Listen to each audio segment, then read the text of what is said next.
we're growing around 500,000 perennials in 13 centimeters. And the nursery is started in 1962.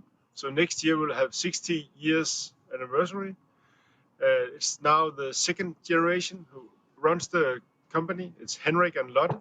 Some of you know Henrik from IPPS meetings.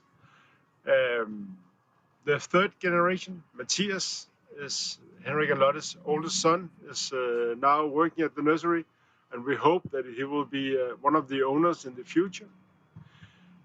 That will make my life a lot easier, so we can invest for the next coming years. We are 75 people here when we are most in the high season, and high season here is in April, May, June. In the low season, that will be in December, January, we will be around 35 people working here. We are 25 gardeners, educated gardeners. We have around 5 to 10 students year round. We are trying to make the student the next people here at the nursery. We propagate around 300,000 units ourselves. The propagation is the same number as it was 20 years ago, but 20 years ago it was everything we was making. Now it's only 15% of the plant we're growing. We buy young plants from all over Europe. We buy young plants from Germany, France, Belgium, Netherlands, Poland. The rest is coming from Denmark. We will now show you around in the nursery. We have prepared this movie for a long time. So we have pictures from last winter. We have some movies from the summer and from the spring and the autumn. So you will have a mix of all the different time of the year around the nursery. So come on and join me.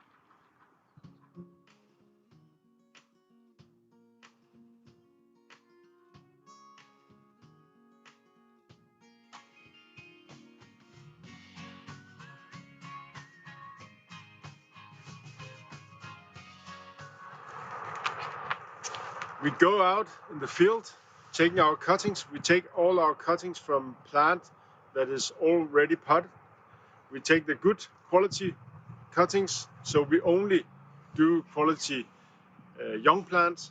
We sort the young plants, so we are sure that it will be good, healthy young plants. We do both perennials and shrubs, and we do them only in 15 holes trays. That is the same as a P9er. When we do propagation, we try to be wise, not wise as a gardener, as a grower, but wise as a businessman. Try to be wise, so we do the things that will be good to grow, because we do it in the most efficient way. We know that we have colleagues in Germany and Holland that can make the young plant cheaper than we can do. And if they can do just as good as a quality as we do, then we buy them from them, the young plants. So therefore, we don't do everything here. We do what we are good at.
This is the quality that we are proud of producing. This is a Physocarpus summer wine, and we are producing this 5-liter quality in a plastic pot that is made of consumer collected waste, plastic waste. Even that we are growing 2 million plants is not enough to supply all our customers. We have had some really good years the last couple of years. If we compare with 2015-16, we are now producing twice as much, and it's still not enough for our customers. People in Denmark, maybe all over Europe, have been home, been working in their garden instead of going on vacation.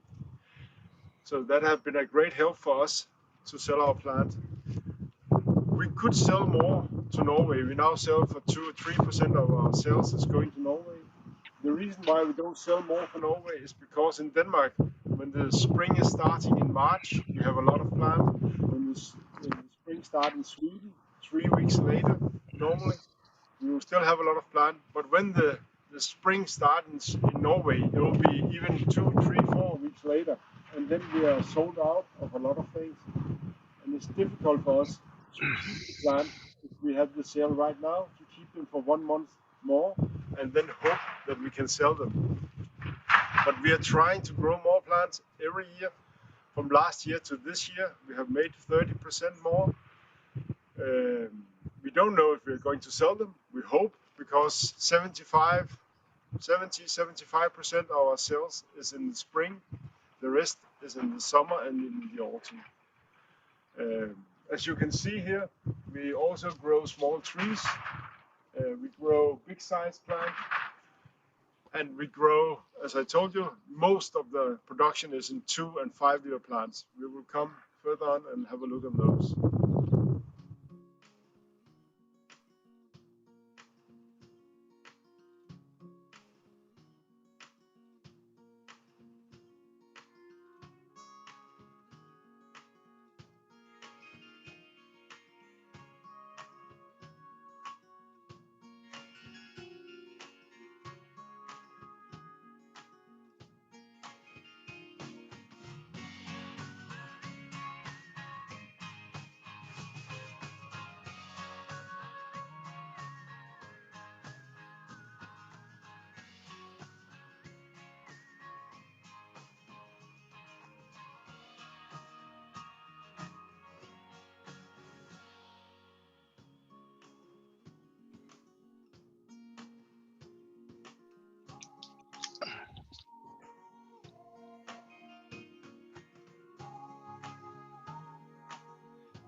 This. It had already been dispatched until I've just looked at that delivery note.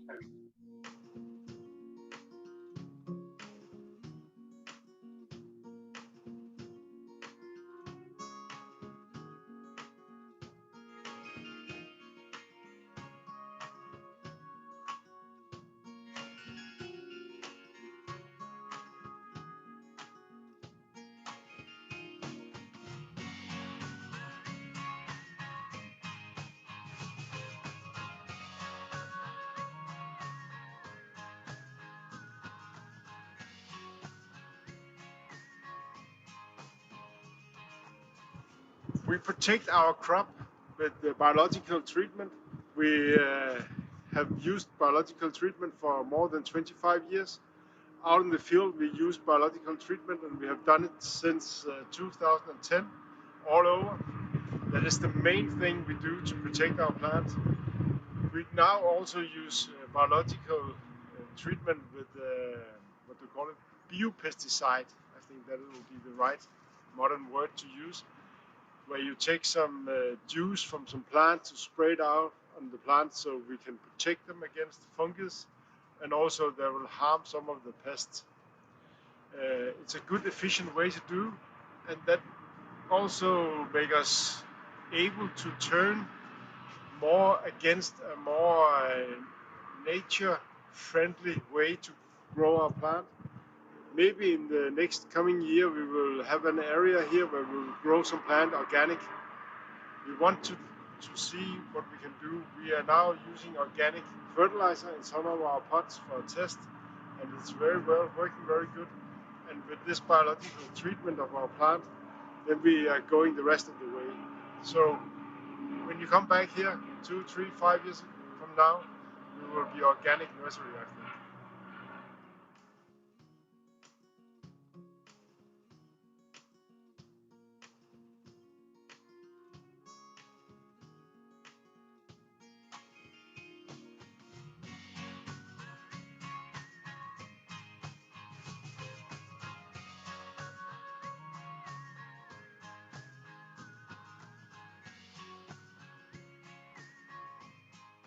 This is one of our new buildings. It's a shade house. We have made 5,000 square meters of shade house this year. One for big perennials and one for small perennials. We have made a glass house for plant for winter protection, also 5,000 square meters. Then we have made a house that is isolated for 2,000 square meters, where we have the new potting machine, where we make the strawberry in the early time of the year in February. We also have it as a storage, and we use it for exhibition. Winter protection is very important for us. We have plants here. Every plant we have here can take the frost, but some cannot take so much frost as we normally get in Denmark, because they are growing in pots. As soon as they are out in the garden, they can stand the frost. So we protect some of our plants inside the greenhouse for the winter. We have around 5,000, we have 15,000 square meters of greenhouse where we can protect the plant.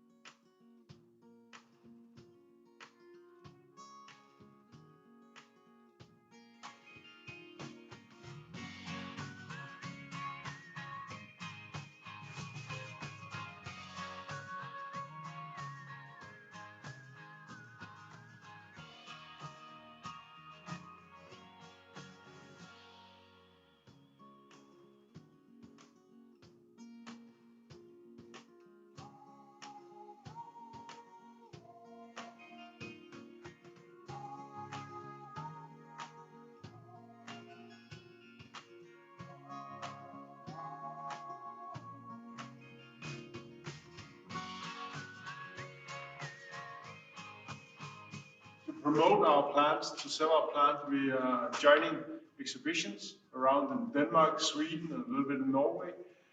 5, 6 exhibitions a year.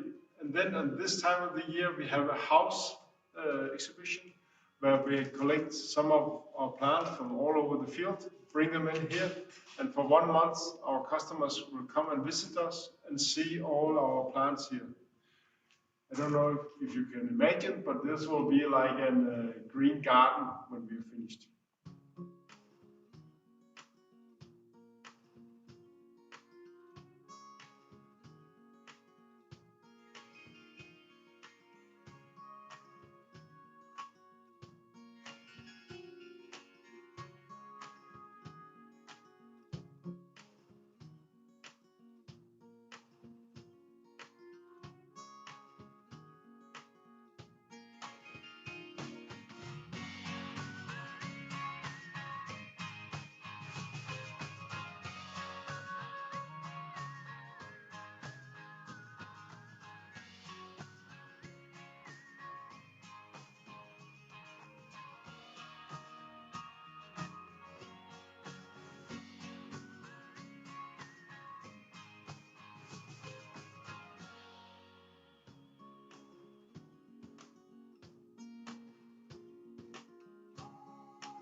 This is the small pot, what we call small pot. It's a 1 liter pot, 13 centimeter. We grow perennials in small pot as a service for our customers. We send all our plants on CC trolleys, on Danish trolleys. When we ship them to the garden center wants to have a full trolley every time because the transport cost is a big cost. So we need a large range of plants from small trees to big shrubs to big perennials to these small perennials. So they could have a good mix of plants from here.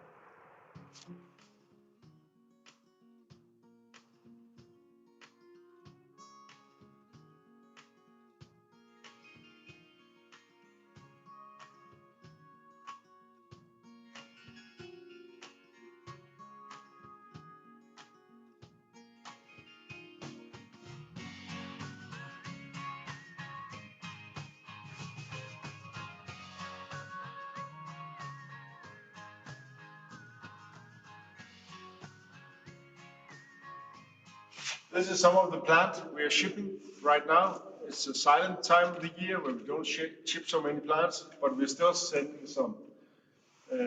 All our plant is with a label. Our customers got a label on every plant with their own logo on it and their own price. I was told that I have to smile now and again, so now you have it.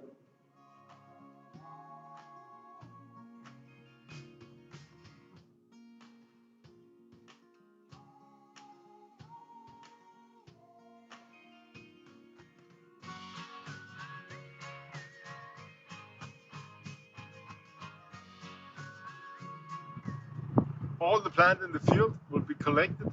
Some will be moved to the greenhouse to protection from the frost, and the rest will be collected very close to our dispatch area.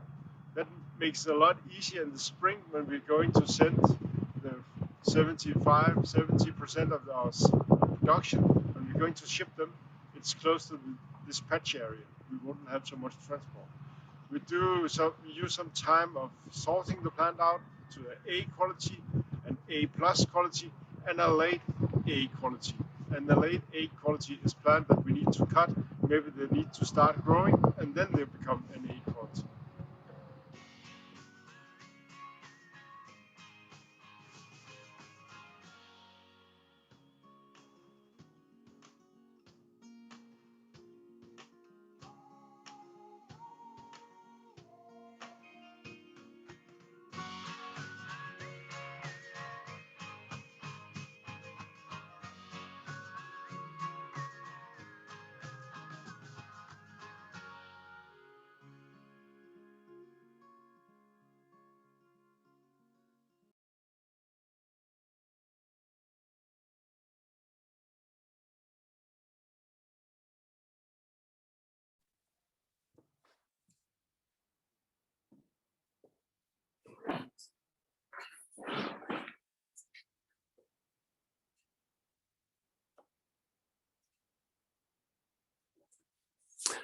That was the film. I hope you enjoyed the ride. I hope you understand some of my English. Otherwise, I will try to explain what I was trying to tell. Is there any question you want to ask? I've got one from Carl.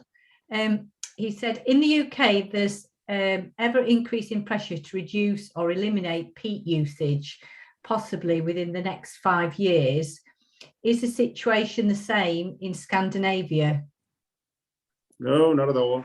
There's plenty of peat, so there's no need not to use peat because we do the best plant in peat.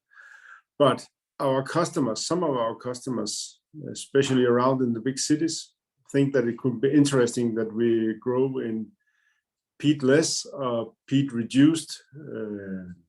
So we are doing that. We are trying, we are testing, and we are getting more and more into peat-less or peat-reduced producing, but it's not to make it easier for us. Okay, and then another one from can you say a little about where your seasonal workers come from? Yeah, they come from Poland, only from Poland. We have this 35 Polish workers coming up every year. Not a lot, but 5 of them have been there for 10 years, and the most of them have been there between 5 and 10 years now. We treat them as a Danish worker. They're paid as the same as a Danish worker, and they are working with the same tasks, the same jobs as we are doing. Mm-hmm.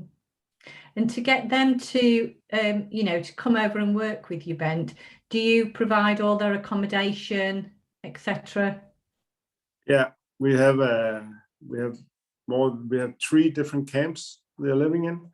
So when they are with us, they are there between 3 months and 9 months. They are living in this camp. Mm-hmm. We're trying to keep them happy up there, because if they're feeling well treated of us, then we have better help from them. Mm-hmm.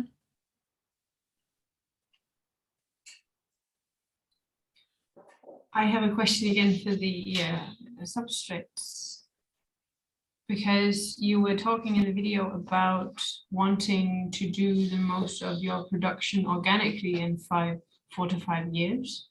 Is that possible when there is so much peat in the substrate? Yeah, we're allowed to use peat in the substrate, only peat. Our problem is, if we would like to grow it organic, we would like to use organic fertilizer, and that means that there will be hen manure. And if you compare that if you mix that with compost, then you have a problem. It's easier with only using peat and then organic fertilizer together. If you mix it with compost, you have a problem. We can solve this problem, not yet. You will probably get a problem with the saltinity of the substrates, or what do you mean? What kind of problems? It's because of the fertilizer you have in compost and the fertilizer when you mix compost. Salts. Yeah, and when you mix it with the organic fertilizer, then you don't know exactly how much you're giving it and what kind of fertilizer you're giving. Then we have to make more analysis on the substrate. It's a lot easier to deal with when you use peat and then organic fertilizer. And the problem is also that we cannot get organic substrate from Europe, because that is not it's not the right things to use in Denmark. We have our regulation is harder than they are in the rest of Europe. It's more restrictive.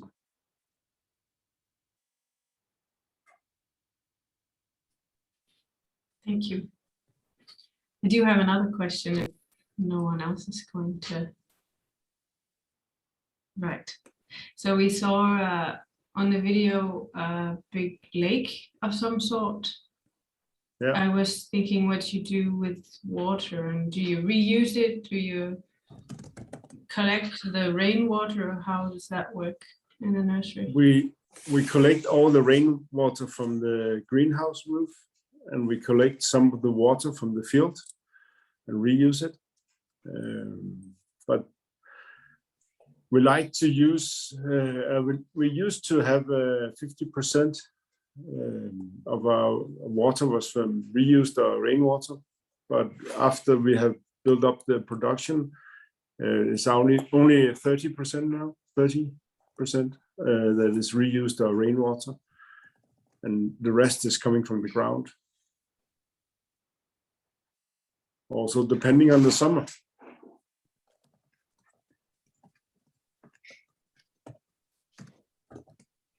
Ben, do you use compost tea as part of your biological control? No, we don't use compost tea. We have some other stuff. We use something called Compost Plus. We spray out on the plant when we have a problem.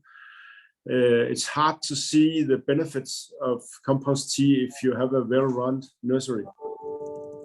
So what's compost plus? We don't know exactly. It's something we buy in that is already mixed, but I think it's some of the things in it is the same as compost tea. And is that sprayed on or is it It's incorporated? only sprayed. Yeah, we sprayed on the leaves. Right. And we cannot see the result right away, but in a couple of months we can see the result. Yeah.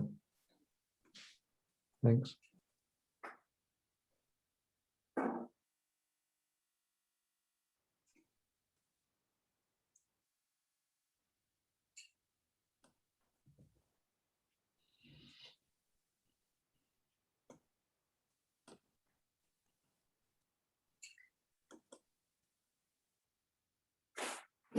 Are there any more questions?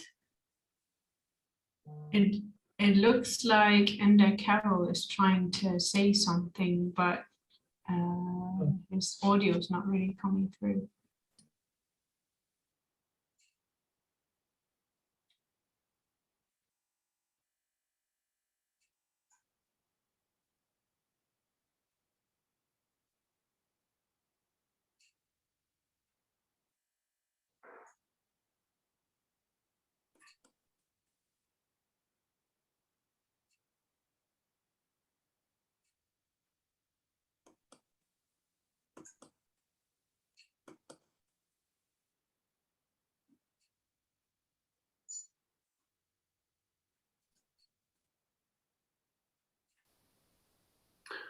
What's your main pest?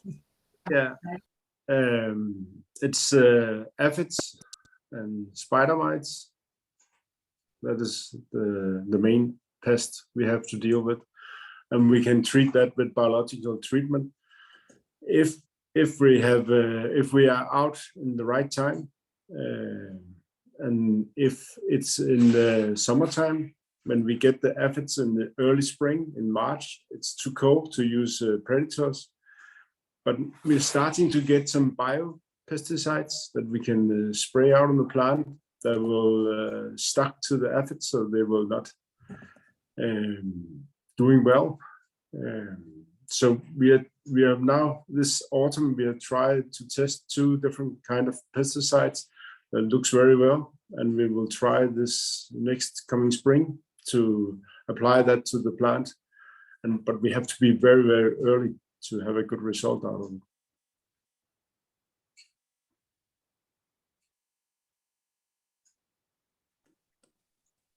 What are the active ingredients of these pesticides? Do you know? We are not told biopesticides. No, we're not told what is in it. Okay. It's we are supplied with this to test it. So we make tests for some companies that will like to sell it, and it's not sold as a biopesticide. The most of it is sold as a fungus. No, not fungus. Fertilizer. As a fertilizer, or something that can make the plant grow better. Thanks. That would be the same all over Europe, and even in the UK. You're not allowed to call them pesticides. No.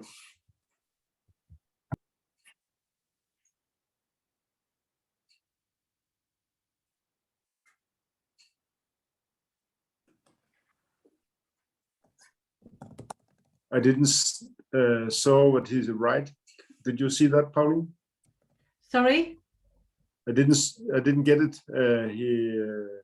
Ednan write something. I didn't get it. Oh, right. He's put, you're not told, didn't think companies could do that.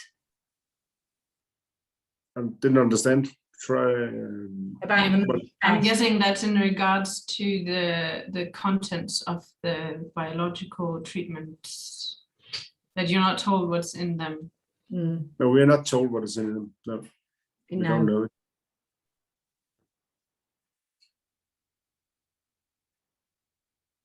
But does that not, do the supermarkets not stress that you can't use certain chemicals? You know, do they not query it? we are not allowed to use so much different chemicals in Denmark. We are growing in open field, and our greenhouses is what we call an open greenhouse.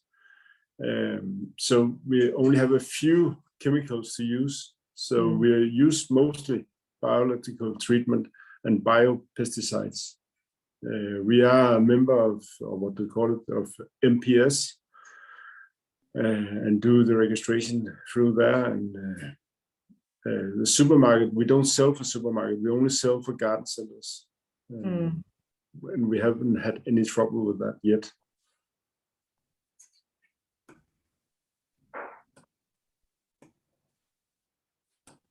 Mm-hmm.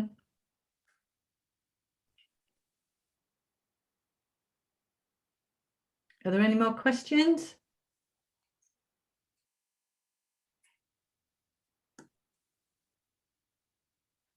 Do you use wetting agents? No, we're not.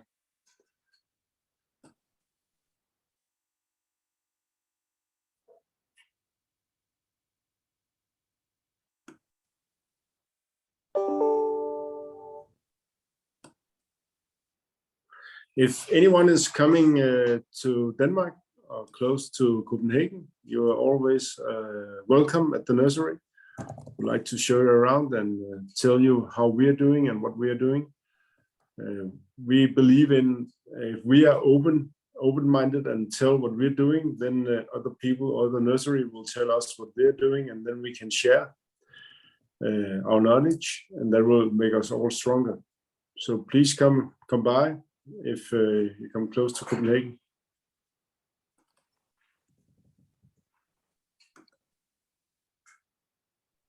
I have another question regarding the biological control of pests. I would like to know if you also use predators outside or only in glass houses or undercover. We have been using predators outside since 2008. We did a test from the Danish Nursery Association in 2008 and 9, and in 2010 we shift over, so we use predators as the first treatment if we have a problem, as the first treatment in the summer, because we can first starting to use it around week number 20. We need the temperature in the night to be 10-15 degrees before we can use predators. So we start in week 20 normally to put out predators, and we are ending putting out predators in week 35 in the end of August. And after that, we only use nematodes outside in September. But we do that is our first treatment. And if we are out early and see the pest before it's getting a problem, then we can deal with it with predators. But if we are late, then we have to do something more, biological treatment, biological pesticide or chemicals. We are allowed to use chemicals, but we don't prefer to use that. Also because chemicals will also kill our predators. So we're trying to be very well ahead. And as you all know, it's not always easy to be that. And another question, who does the monitoring? Is it you or is it all the workers, or how do you handle that? Because I think it's quite difficult to do that. Yeah, it used to be me doing that. And now I'm trying still to find some time to do it. Marianne, as you see, Marianne Bachmann Andersen, who is also joining this meeting, is coming and help us every second week and see some. And then every week we are going through the field to see which task we have in the field. And in that job, we also see the pest or looking for pest. And we also we are selling all our plants. We are producing the plant and selling the plant. So we are picking plants for dispatch all over the field. And therefore we also come through the plants once a week or more than once a week. But from this summer and next year, we have got a new member of the staff who will take care of this monitoring, because it's important to have it as your first job and not something else you have to do before you go out in the field.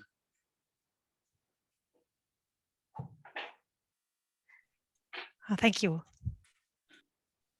What we also do is that we every week order some, or we have pre-ordered some predators. So we always have a certain amount of predators. So when we see a problem, we can go out and deal with it right away. We don't have to wait for ordering more predators before we can do something about it. And is it mostly mites, or is it also predators against aphids? It's also predators against aphids and mites and thrips. It's mostly these three things. And also, what is it called? Marianne, what we use nematodes for, what is that? Vine weevil, probably. Yeah, exactly. Yeah. Thanks. Yeah.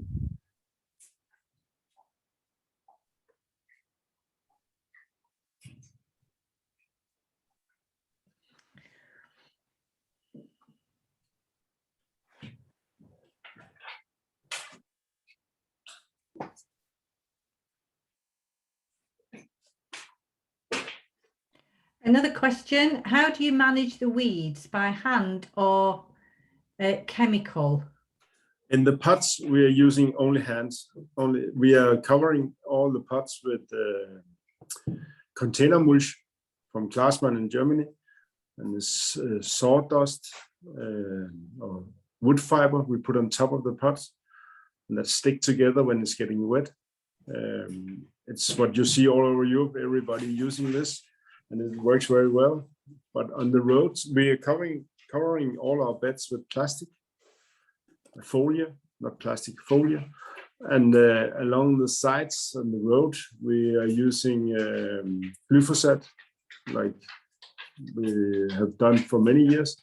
That is the only thing we are allowed to use, and we think we are only allowed to use it for 2 or 3 years more. Then we don't know what is going to happen. And we have tested some to heat the weed up with what they call water and with fire, but none of it is very efficient. But we think that will be the solution in the future.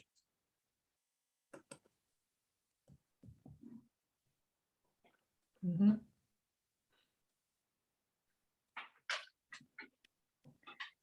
Any other questions?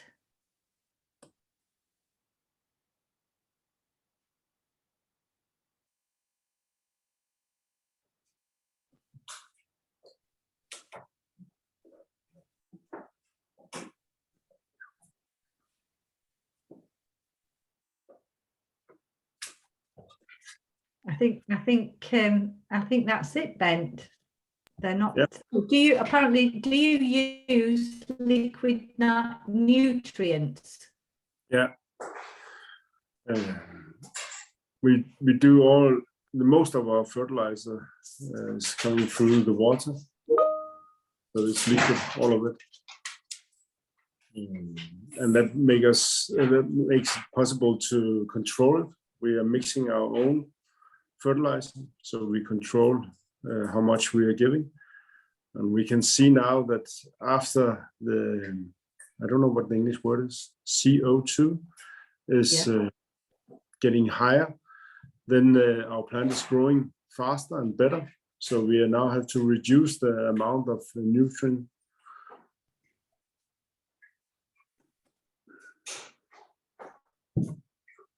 Is the watering then going in a single pot per plant, or is it like all over the entire area?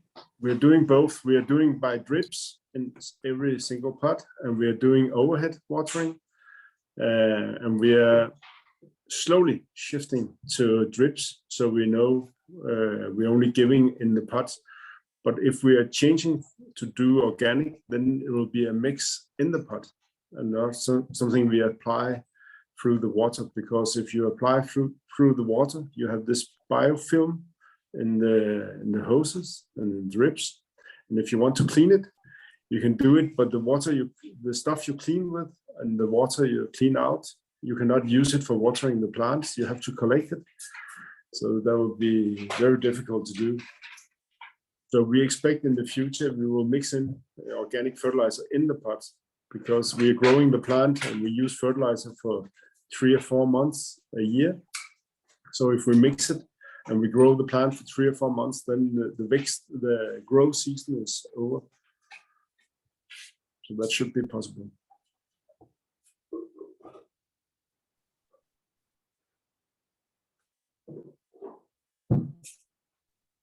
Somebody's asked, I would have thought you were mainly using slow release fertilizer. No, not at all. Not at all. Because the slow release fertilizer is coated with microplastic, and we don't want to apply plastic to our pots. We don't think that is the future. And if you use slow release fertilizer, then you don't know what you're giving the plant and when you're giving it, because it's something about the temperature and the humidity. So the water in the pots. So therefore, we're not using that. We're only using liquid fertilizer.